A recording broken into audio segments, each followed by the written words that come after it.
rudiments about vision. And so for everyone who wants to change his world, you must have a vision or a visionary mindset. And if you are somebody who has a visionary mindset, there are basic rudiments. Number one, you must think the best only. Mediocrity is an enemy of vision.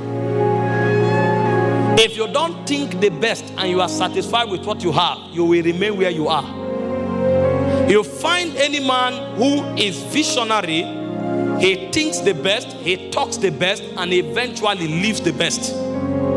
If you don't think the best, you can never become the best. In Deuteronomy 28:13, it said, the Lord shall make thee head and not tail. It said, and thou shalt be above only, and thou shalt not be beneath.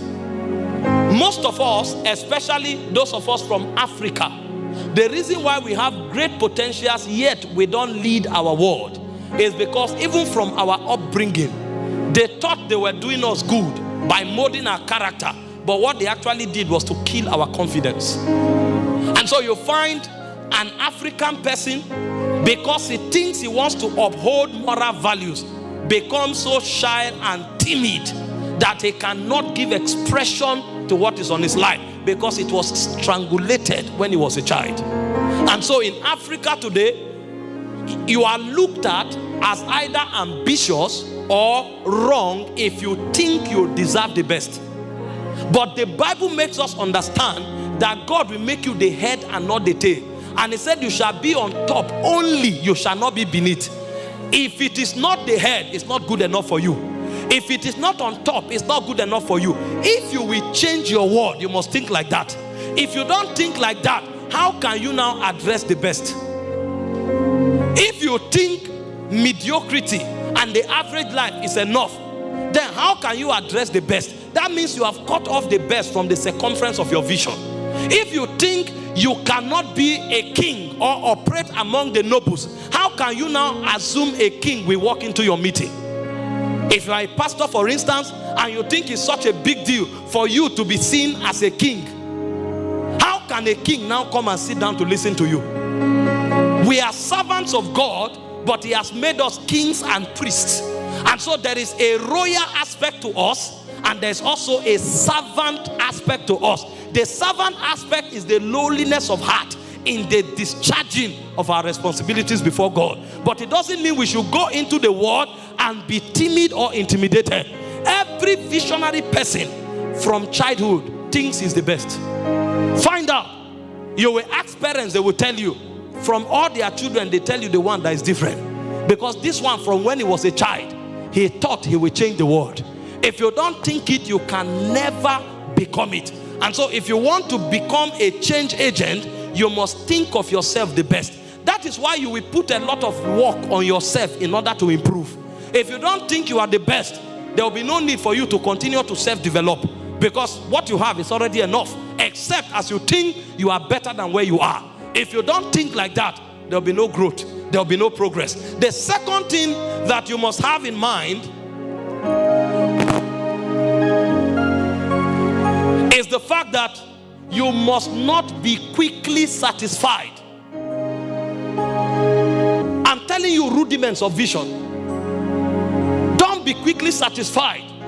The business has the biggest branch in Lagos. That's good. It's time to take over Ibadan. It's time to take over Akwa Ibom. It's time to take over Abuja. That you are the biggest shop in Lagos does not mean you stop there. There is a small warehouse in China that is supplying Africa. So don't be quickly satisfied with where you are. Thank God for where you are, but there's more. And this is not ambition. This is how God thinks. I show you a scripture quickly. Joshua 13 verse 1. After Joshua conquered 31 kings, God himself came to Joshua, and God was looking at him. He said, you have become old. You think you have done so well, but there is so much land to cover. Who told you 31 kings is enough? Do you know what it means to conquer 31 kings? That's 31 kingdoms. That's 31 nations. A man subdued 31 nations in his lifetime. And God came to tell him, you are old and stricken in age. Now, see the massive land that you have not yet covered. The question is, was God not seeing the ones he has achieved? The ones you have achieved is already past. you don't look at your past, you look at your future.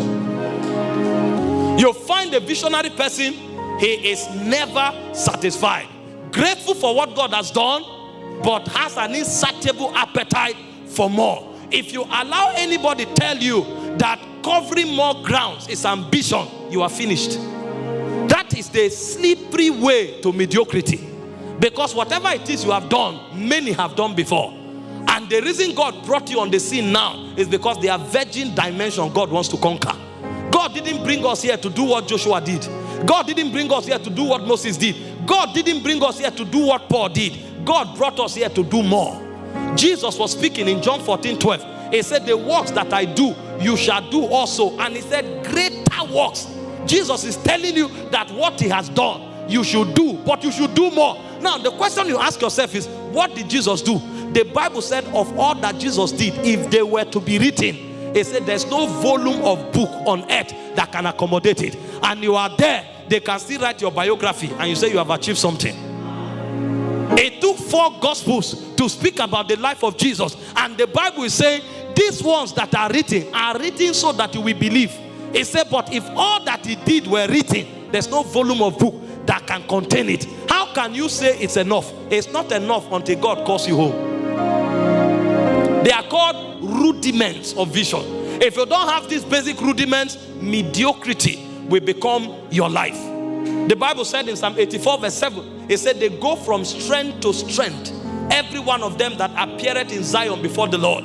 Thank God for what I achieved yesterday, but Lord, what do you have for me tomorrow? The moment you conquer that, thank God for what we have conquered. Lord, what next do you have?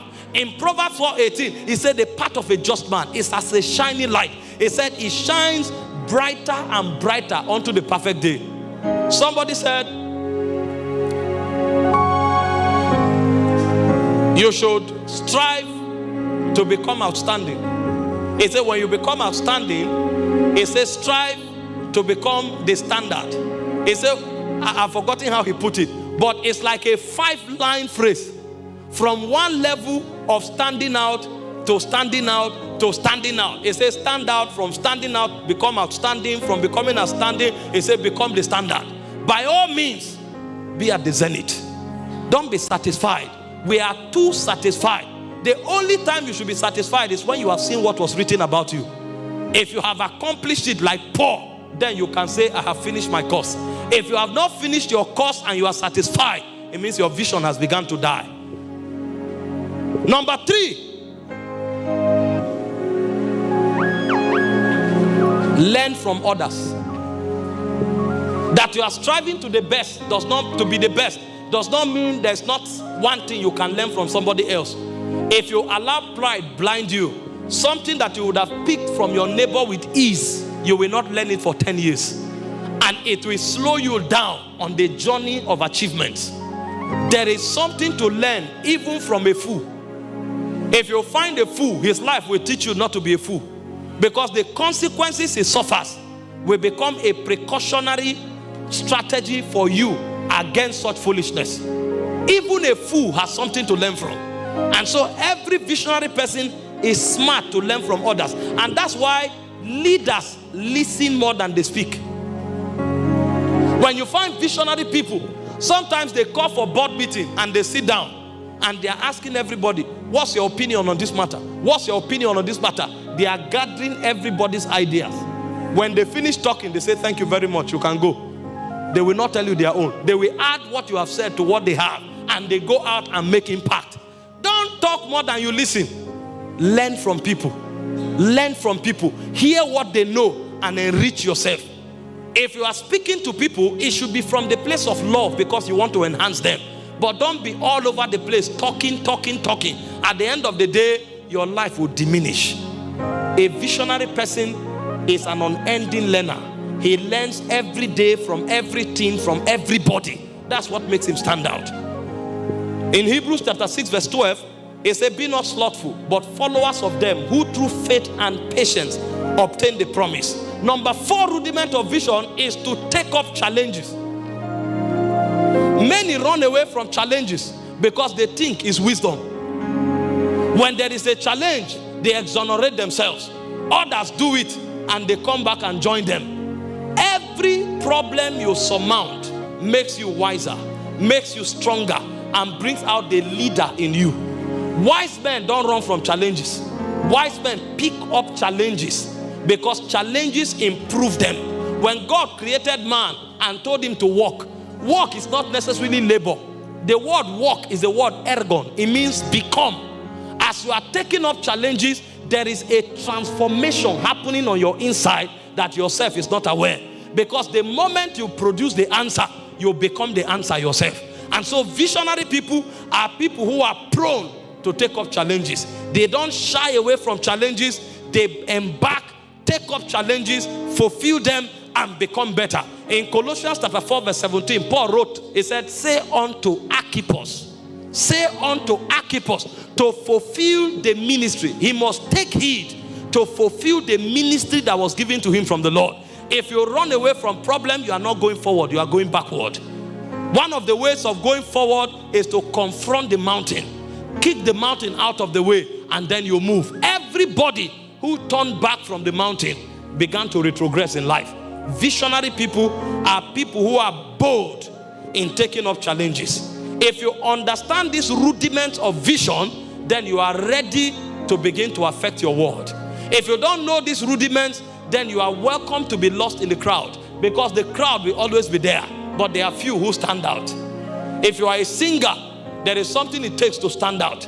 If you are a businessman, there's something it takes to stand out. If you are a preacher, there's something it takes to stand out. And these are some of the things that I'm sharing with you tonight. Rudiments. Rudiments. Please, I beg you, don't leave this conference until you have clearly written out principles that guard your life. Don't live life carelessly. You may think you are young, because most of us here are young. Before you know what is happening, a decade will pass, and you will know that a phase of your life has gone forever. Ask those who are 40 here, they will tell you. Once upon a time, they were clocking 30 from their 20s. They thought life was a bed of roses. They have entered a new phase where everybody is looking at them, expecting them to offer something to their generation. When you are 20, people can still look at you and give you something, because they know you are still growing. When you are 30, people can look at you and say, okay, you are gaining mastery. There is a way the size of your face become to prove that now you are 40. You know, the face will always grow bigger to help you not to hide your age. When they look at the shape of your skull and the size of your face, they know that no, if somebody like you is looking for help now, it means your life has been wasted. Because at this level, you should be giving back to your generation. And so don't assume, don't make the mistake of assuming there's time. You are a joker. You will be so shocked the way time will fly. You will wake up one day and discover you are 55.